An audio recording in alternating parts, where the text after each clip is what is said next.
This is a story about a dude named Lane. He moved to the mainland and bought one place to stay. And then one day he went, tried to rent them out. And then he became one real investor man. Lane here with the Simple Passive Cash Flow Podcast. As you guys know, I recently exchanged 2 properties in Seattle for 9 properties in the Midwest to change my portfolio from more of appreciation or what I call gambling portfolio into a more cash flow or dividend portfolio. I think it's just a little bit more safer with where we are in the market cycle, and I feel like I'm hedged in case that there's a market correction coming up. I don't have a crystal ball, but it just makes me feel a lot better, and I'm fine with the cash flow. Again, you always have to ask yourself, what's your goal? What are you trying to accomplish here? Personally, my goal is to increase my cash flow, and that's why I purchased these properties out of state where the cash flow is better. So right now I'm going to play Jason Hartman's podcast, and we're going to go through a bunch of tips for the 1031 exchange. So please enjoy. This show is produced by the Hartman Media Company. For more information and links to all our great podcasts, visit hartmanmedia.com. Welcome to the AIPIS show for accredited income property investment specialists and those who aspire to be. If you're a real estate, mortgage, or financial professional, this is the place for you. We'll explore innovative investment analysis, sales, marketing, and income-generating strategies for the most historically proven wealth creator, income property. Learn from the experts as they show you how to build a better business and a better life.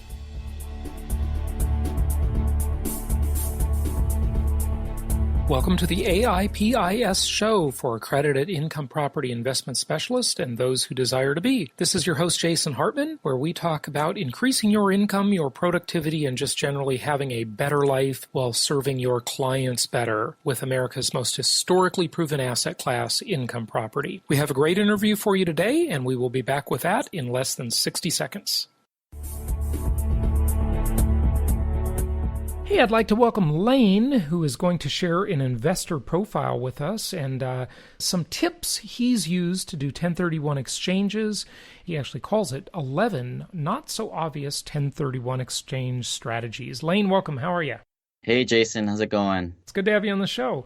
So you've been buying a lot of properties, and you've been working pretty hard at this, it sounds like, and you're doing great, and your ultimate goal is to graduate to doing apartment syndications, it sounds like. Tell us your story and how you got started and really how you became interested, first of all.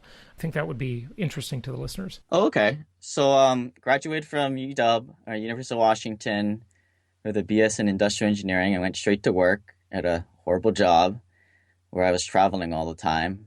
Good thing let me save a lot of money. So I shortly bought a home that I was never in because I was traveling all the time, and realized that it was kind of dumb to just be there on Saturdays. So I started renting it out, and then I was like, wow, this is pretty cool. So then shortly after, I read The Rich Dad, Poor Dad, and then started to digest all these podcasts, like your podcast and a whole bunch of others, and just started to drink the whole Kool-Aid on this whole real estate investing. Good stuff. Why real estate? Were you investing in stocks before that, or did you just look around the investor landscape world out there and think that real estate was the thing? Or I guess was it Rich Dad, Poor Dad that convinced you of that? Or what was the sort of catalyst? Well, I was always into the stock market. I think when I was like 13, I had a Roth IRA where we did the Vanguard 500. That's awesome. But I guess in that first few months of working, we had to do a lot of corporate training. So I was really had a lot of free time on my hands after 5 o'clock, just in the hotel sitting around. So I really got into like day trading and just wasted a lot of time, watching that Fast Money and all those CNBC shows. And I really, really got into all the technical analysis and these triple bottoms, areas of support, and I forget what all the terms was. And they had stock tweets back then too, and I was really into that. Right. I'm kind of curious what you think of technical analysis. I think it's totally overrated. And here's why. You can look at the charts, being a chartist, right? and being into technical analysis. You can look at those all day long, but there's so much more going on than the chart. How can people just think that they can predict a stock's movement from looking at a chart? without looking at the outside world. It kind of blows my mind. Well, I believed in the whole magic show for a little bit, Yeah. but I mean, those guys, they have all these videos and they use all these lines and they sell a lot of newsletters and subscriptions doing that stuff. Yeah. The way I saw it is the stocks, you're trying to figure out two variables. The first variable is how is this stock doing or this company doing, all their metrics. And the second that really depends on a stock price is what's the perception or what's the expectations on the street. You've got two variables and, it's just basic algebra. You can't figure out an equation if you got two variables. Mm-hmm. So, I mean, it's just a game that you can't win. Yeah, interesting. I think a lot of people are coming to that conclusion. It's rigged, as we've talked about so many times before on the show. But tell us a little bit more about your start into real estate. Once you decided that was the thing, I guess we're at that point. And what did you do next? You bought that one property, it sounds like? Yeah, started renting it out and then, saw how I was getting a bunch of rent. And, the spread between the rent and what the mortgage was pretty good. I didn't know any better. Mm-hmm. At the time it was A-class rental. I think it was about $350,000 and it rented for about $2,200. Uh-huh. So that's in Seattle. That's definitely well below that 1% rent to value ratio that we always talk about. Seattle doesn't work. It's too expensive. Yeah. Okay. So what did you do after that one? Bought another duplex, Mm-hmm. $250,000 that rented for about $2,000 a month. That was a little better. Yeah. But then shortly after, after 2012, the market kept on getting better and better. And then, that $250,000 home went up to $350,000 and the rent stayed the same. Mm-hmm. So, I started to look elsewhere and, 30 miles away from Seattle. And then I was like, I don't know anything about these places. So I bought one property in Birmingham, tried this out-of-state thing just to get proof of concept and it worked. Mm-hmm. So then I just set this 1031 thing up to sell all my properties in Seattle and go gangbusters out of state. Right. How do you know it worked? What was the evidence that the Birmingham deal, maybe 2,000 miles from your home, how did you know it worked? What was the metric? What was the evidence for you? Just getting all the teams in place and being able to run it and not getting swindled by a property manager or, all those stories that you hear. Mm-hmm. And, everybody says, oh, you need to invest in your backyard. I think that's a little ridiculous. I mean, it's an old-fashioned idea, Right. In my job in corporate America, I had employees that were out of state and, that's just how we do things. I don't know how it's much different than this. And the better thing with this is you can just fire the property management if they're not working for you. Right. And, that's interesting that you mentioned the employees out of state. And I never thought it would be this way when I first got into business many years ago, that I'd have people working virtually that have been with me for 8-10 years, maybe longer, and I've never met them. And they do a great job. When you limit yourself, I think there's a metaphor here. If you're an employer and you limit yourself only to the people in your local market, you're limiting the talent pool. When you're an investor, if you're only looking in your local market, you're limiting the opportunities, right? It's the same thing. It's the same concept. When you're not limited by geography, you can just hire the best people or you can buy the best properties because geography is no longer a limiting factor to you. The world is your oyster, as the saying goes, right? All right. And I'll one-up you there. And here in Seattle, there's a whole bunch of money, and it's just stupid money here. Mm-hmm. And I went to this one auction buying thing where there's a whole bunch of very rich tech money in the room. And these people didn't know anything about rentals. They didn't know anything about rent-to-value ratios or what made a good rental. And these were the people I'm bidding against for these duplexes or single family homes in Seattle. And I'm sure that's how it is everywhere where there's a bunch of money running around. Yeah, no question. I think that's another good lesson here out of this is that just because someone is successful in one area of their life doesn't mean they know everything there is to be successful in another area. So they might be great in the tech world. They got some stock options they cashed in, or they're doing their own startup or whatever, and they could be incredibly talented, but it doesn't mean they know anything about real estate. So yeah, it's a whole different specialty. Right. I stopped trying to get the approval of people. Mm-hmm. I mean, and these people are driving a lot nicer cars than I do. So I guess what do I know, huh? Yeah, but those cars are depreciating right under them. Right. So, and you've got a bunch of appreciating assets. Okay, so take us further along in your journey. So after I had that one Birmingham property, I was, got proof of concept there. And then as I said, the market started to heat up here in Seattle. And then, my 2 properties, they went up in value quite a bit. I got lucky and I started to look at it from the return of equity standpoint. We all talk about the cash on cash return, but, when you look at the return on equity, which includes your amount of equity that you have tied up in the property. I mean, some of these properties, I was getting like less than 5%. And for that amount, you might as well be in like the stocks, the thing that we all hate. Yeah, that's a good point. But everybody in those types of markets, at least at times in the cycle, if the real estate cycle is, someone will say it's 7 years, someone will say it's 18 years, and there are different levels in the cycle, obviously. But it's the old thing that I always say, everybody's a genius in a bull market, but they just got lucky. It's just luck, right? They think they're a genius, but they're just not. They got lucky. So take your luck and follow the Kenny Rogers idea. You got to know when to hold them and know when to fold them and know when to walk away and know when to run, as the song goes. And so that was very smart. You took your money off the table out of the market where you got lucky, and you diversified it into other markets that were just sensible. And so where else did you diversify into? You talked about Birmingham. What else? Atlanta and Indianapolis. Mm-hmm. Okay. And why those markets? My main goal is for cash flow, but Birmingham has a lot more cash flow than Atlanta. Atlanta's had more of appreciation play, I thought. Mm-hmm. So, just kind of putting your money around the craps table in a way, as I like to think about it. You don't want to be in all in one market, but you want to kind of cluster around certain cities and have enough homes in one place where you can kind of pull your weight around with the property management, have a nice little portfolio for them to take care of. Right, exactly. So you have a little bit of leverage and a little bit of sort of weight, where you're a customer with more than one deal, right? So they care a little more, right? And also, it also kind of seems like every year or two, there's one of these cities that we're all in will kind of pop, like Atlanta did in, I think it was 2012 or 13 when all the hedge funds went in. And, just by being diversified on the craps table, you can kind of take advantage of that. If Atlanta pops again, you can sell that and buy double in Indy or Kansas City, for example. Mm-hmm. Yeah, I agree.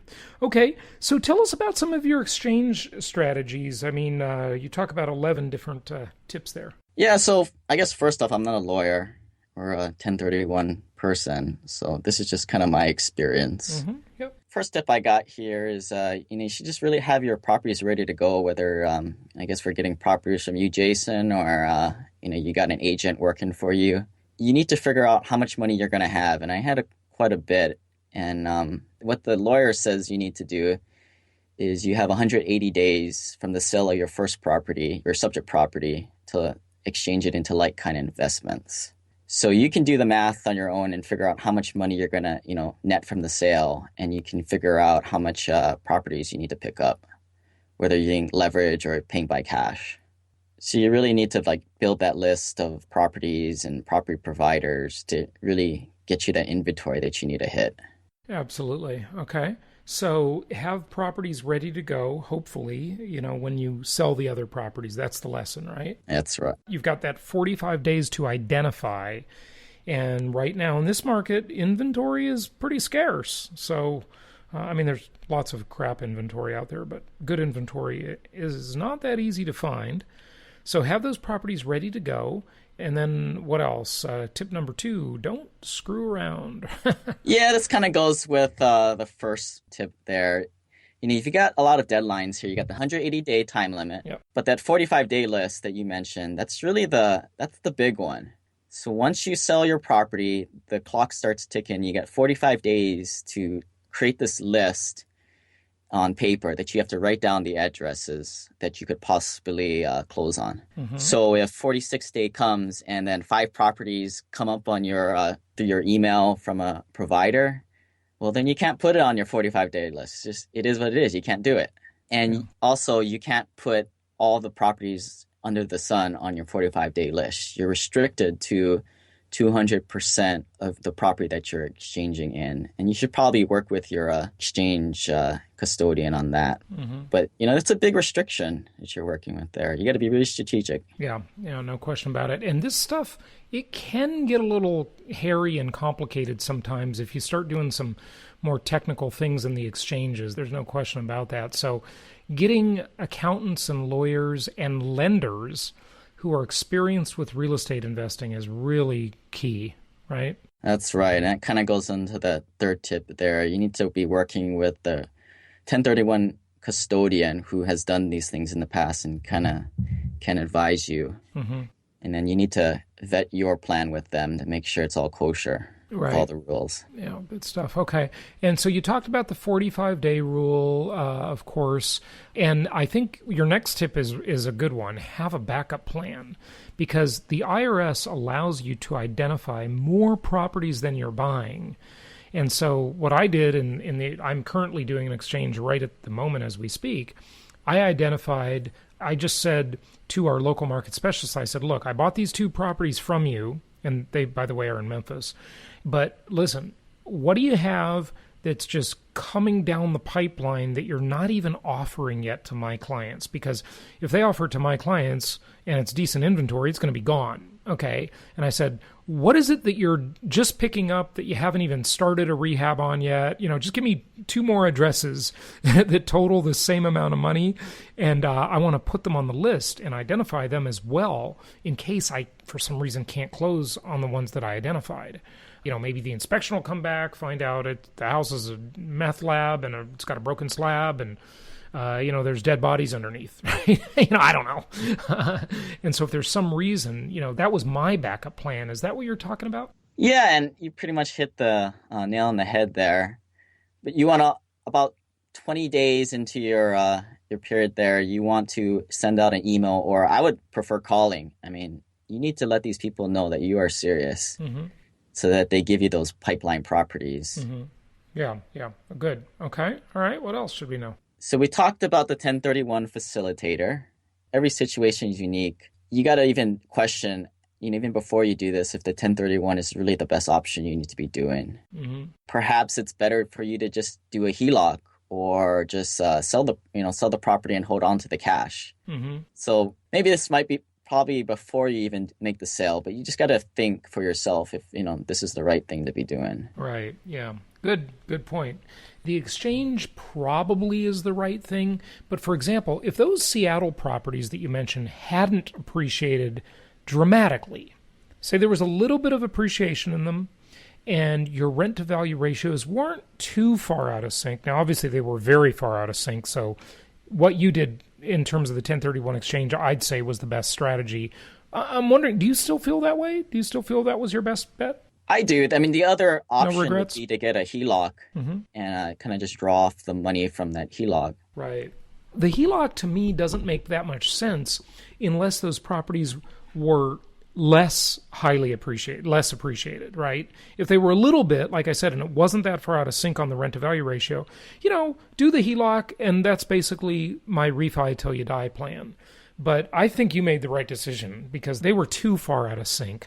That's just not the right property to keep. Right. And ask me. One thing that you also have to think about is, especially if you're financing these properties, the debt to income ratios can get all out of whack once you start to using that HELOC. So it's just another pro tip there, I guess. Yeah, absolutely. And that will limit you in terms of what you can purchase with your 10 loan limit, or if you're married and you've got a spouse that can qualify, your 20 loan limit in that case. So another good point. You won't be able to buy as many properties, or at least leveraged properties. So yeah, good. Okay. All right. What else? So that kind of segues into, getting everybody on your team on the same page, which includes the 1031 facilitator and the lender. We need to properly communicate what you're trying to do, and does this work with your debt to income requirements and cash reserves? Right. Okay. Makes sense. Anything else you want to tell us about that one, or you want to just take us to the next step? I'm not a lending expert, and I haven't bought a property in about a few months, so I know things are quite changing all the time. Now I hear that you can use 100% of your Roth IRA or 401k as cash reserves as opposed to 70%. So that's something new. And then I guess before properties 1 through 4, you could go with 20% down, and now they're making it 1 through 6, so that makes it a little easier. But this stuff changes all the time. All lenders are different. Yeah, they sure are. Yeah. It's not changing that quickly, but I wish it would change a little more because do you agree, by the way, that it's, sort of since the financial crisis, the banks have just overcorrected. I think they're still being way too conservative. Not in every way, but the thing that bugs the heck out of me is the 10 property limit, right?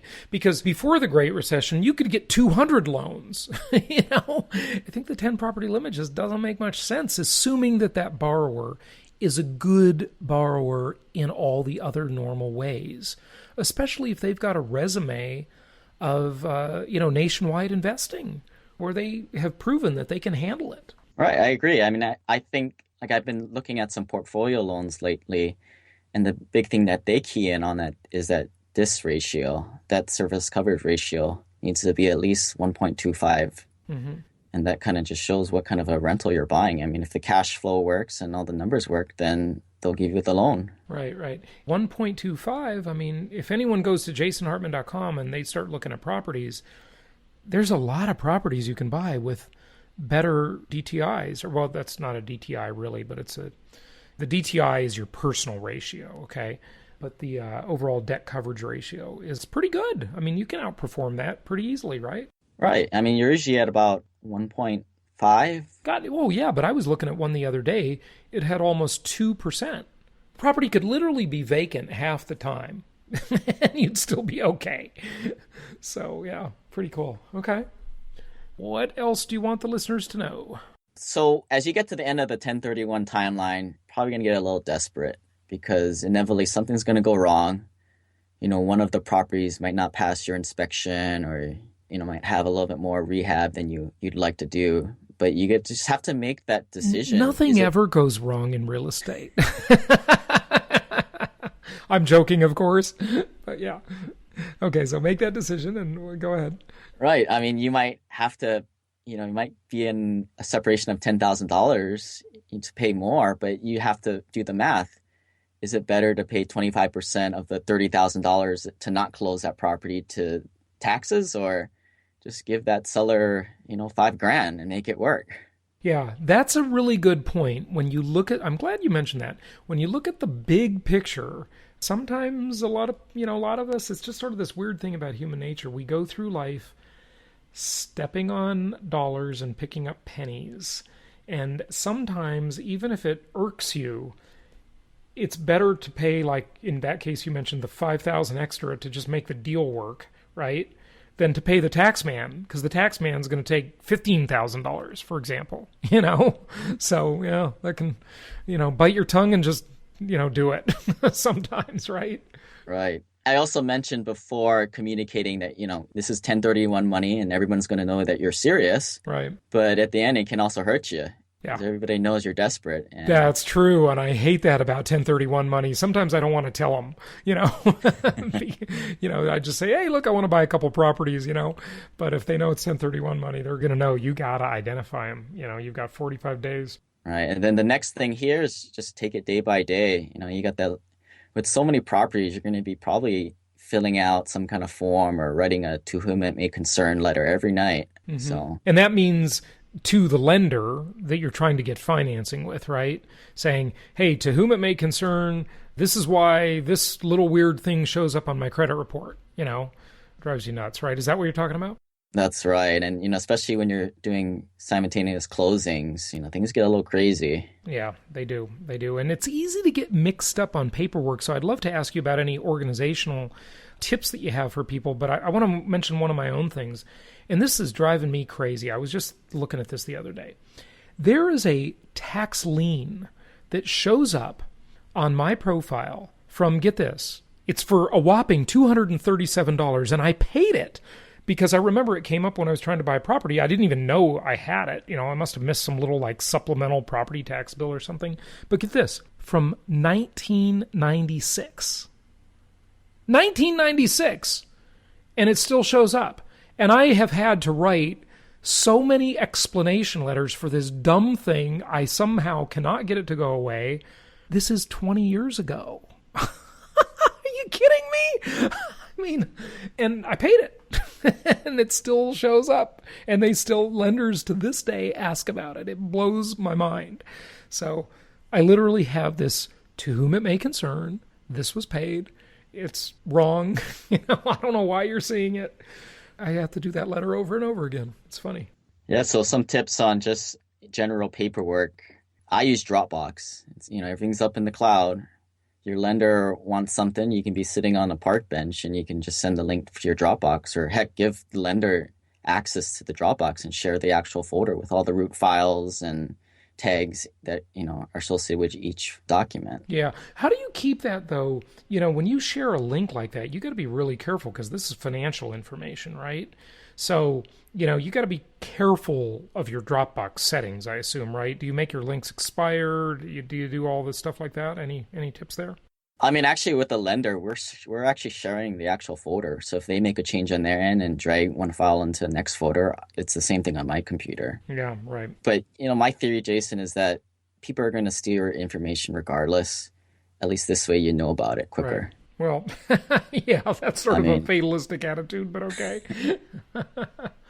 Yeah, really interesting. Okay, so Dropbox, anything else? Just have root files. For example, one property, you have 4 or 5 folders, and then you got your folders separated from there. Mm-hmm. I mean, it's just kind of just stuff from corporate America, That's how they do it. Yep. Can't be that bad. Yep. That's true.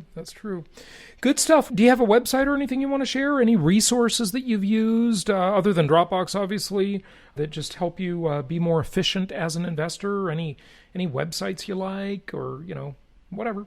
My website is simplepassivecashflow.com. Got a little podcast. It's a lot shorter than everyone else's out there. Are you referring to me? Are you picking on me when you say that? Yes, I am guilty of being long-winded, I'll admit it. But other resources that I use, just Microsoft Excel.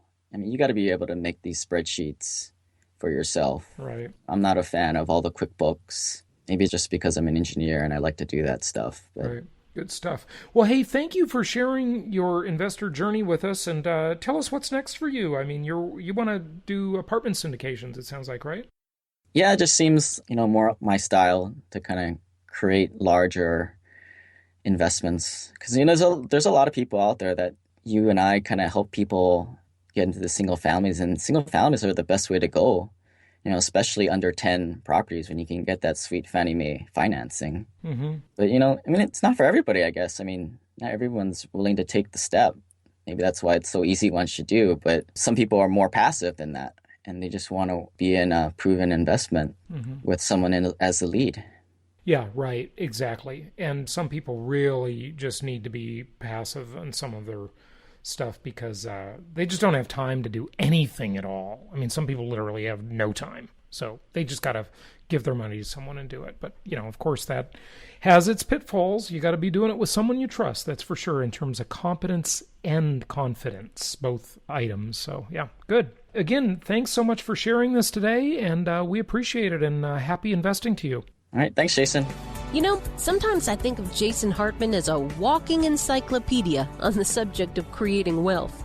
Well, you're probably not far off from the truth, Penny, because Jason actually has a 3-book set on creating wealth that comes with 60 digital download audios. Yes, Jason has that unique ability to make you understand investing the way it should be. It's a world where anything less than 26% annual return is disappointing. I love how he actually shows us how we can be excited about these scary times and exploit the incredible opportunities this present economy has afforded us. We can pick local markets untouched by the economic downturn, exploit packaged commodities investing, and achieve exceptional returns safely and securely. I also like how he teaches you to protect the equity in your home before it disappears and how to outsource your debt obligations to the government. And the entire set of advanced strategies for wealth creation is being offered at a savings of $94. That's right, and to get your Creating Wealth Encyclopedia series, complete with over 60 hours of audio and 3 books, just go to jasonhartman.com/store.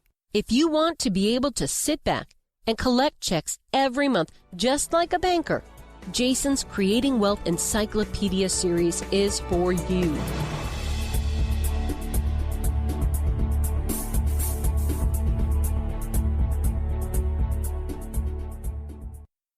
This show is produced by the Hartman Media Company, all rights reserved.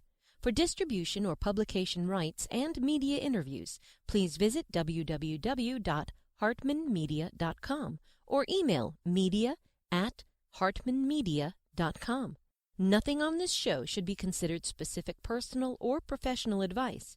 Please consult an appropriate tax, legal, real estate, or business professional for individualized advice. Opinions of guests are their own, and the host is acting on behalf of Platinum Properties Investor Network, Inc. exclusively.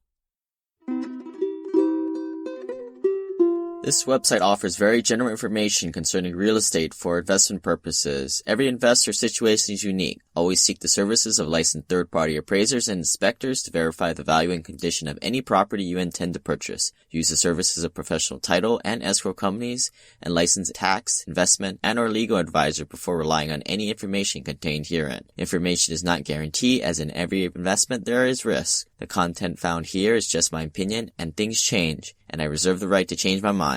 Above all else, do your own analysis and think for yourself, because in the end, you are the only person who is going to look out for your best interests.